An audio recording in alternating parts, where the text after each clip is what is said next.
Hello, today I would like to showcase the behavior of some magnetic fields, both AC and DC. Here I have a simple setup. We have my ZVS with this coil, which serves as an induction heater and can lift a piece of aluminum foil quite high. I also have this simple coil on a bolt in which I can pass 5 volts DC, and it makes a relatively strong magnetic field, as can be shown with this screw. Using the series, we can see some things. Here I have attached a simple coil, a couple of turns, and so here I have DEWEsoft X, and we can see what voltage we can measure in this coil. So we can simply place it on top and turn the ZVS on and see if there is any voltage. As you can see, the voltage is actually quite high, and I will do freeze. And now we can look at the sine wave, which is basically perfect. It is at roughly 90 kilohertz. We have seen the behavior of an AC magnetic field, and now let's see of the bolt with a coil on it. We can place the coil attached to the series next to the bolt, like so, and feeding 5 volts into the bolt, which is here. We should see a peak of a magnetic field when I connect it and when I disconnect it. So let's connect it and disconnect it, and then press freeze. We can see these peaks. They shouldn't be too interesting. Yeah, nothing too interesting. And this is because the coil generates electricity only in a changing magnetic field. However, one thing which we can do with this coil, easily attract or repel normal magnets. So if I attach this magnet here, we can see that like this, it's attracted and nothing happens. But if I put it the other way, it will be shot. Or maybe it won't.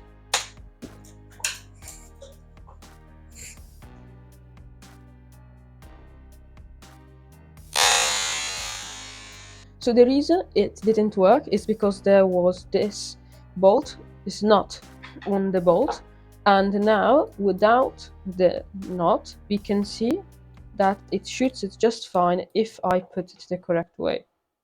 So here we have the coil with the magnet, and powering the coil, the magnet is shot and goes under the table. Now there is an interesting behavior. If I put all more magnets together and I put them the correct way so that they are not attracted but repelled, like so, we can see that they do not move. If we start removing magnets though, eventually it will be shot. So here we have 4 magnets instead of 7, but still no movement. And if we go down to 2 magnets, we see that they are short.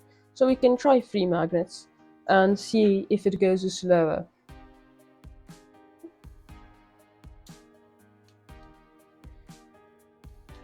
Like this, it seems that it does nothing. Let's flip it around, and it doesn't do anything. So it seems like 2 magnets is the maximum amount. Okay, so now you might wonder, what happens if I put these magnets here on the coil all powered with the ZVS? Actually, nothing interesting happens. They get induction heated as if they were a normal piece of iron, and they are kind of hot now. And if I heat them up enough, they will reach their Curie temperature and they will demagnetize. But that's not because of this coil's work. Now I want to showcase the functioning of the ZVS. Now here I have substituted the recorder with a scope on the DEWEsoft X so that I don't have to freeze, but we can see how the circuit works while it's on. So I have the ground of the probe of the series attached to the ground of the power supply, and I'm going to lower the voltage on the power supply so that I don't overheat the circuit whilst it's running. And now we can see some things. So for example, we can look at the gate voltage, and if we place here at the right range, let's say a range of 100 volts. Now we can see the gate voltage of the IGBTs, and it's quite a bit square wave. If we increase the input voltage, we see that the square waves get more square, but except that it's the same as frequency otherwise. We can also see the drain voltage of the transistors, and you can see that it's quite a good half sine wave. And if we connect the ground of the series to the other side of the other drain source of the other IGBT, we see the full sine wave here, as we can see. And now, since I want to measure frequency, I will use the recorder instead of... So, using the recorder, we can now more carefully analyze the sine wave, and we can see that it is at roughly... One should use an FFT to know the exact frequency, but if you want to go quickly, it's 91 kilohertz, quite roughly.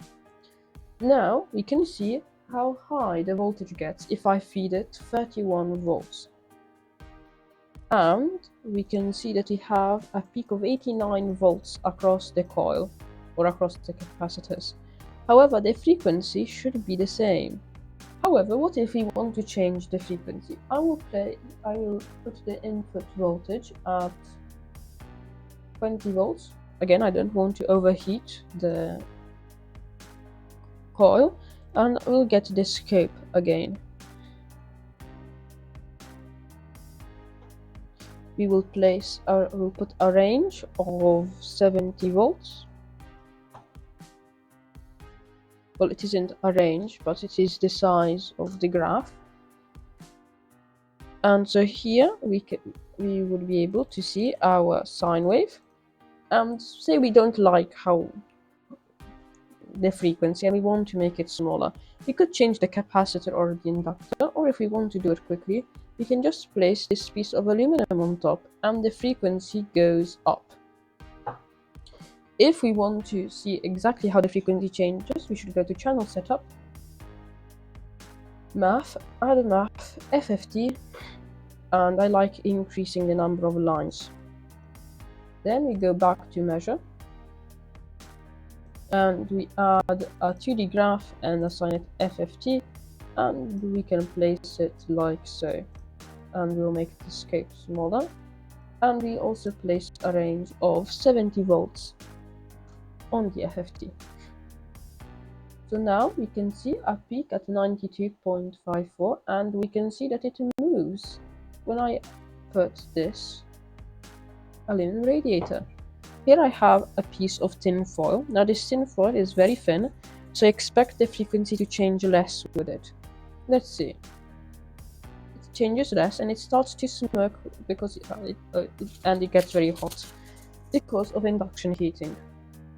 Now if we grab a piece of iron, this is a transformer, but it's a piece of iron, then we can see that the frequency doesn't change much. This is because usually the iron would decrease the frequency, but since it's such a high frequency, the iron absorbs energy from the coil with eddy currents, which causes induction heating.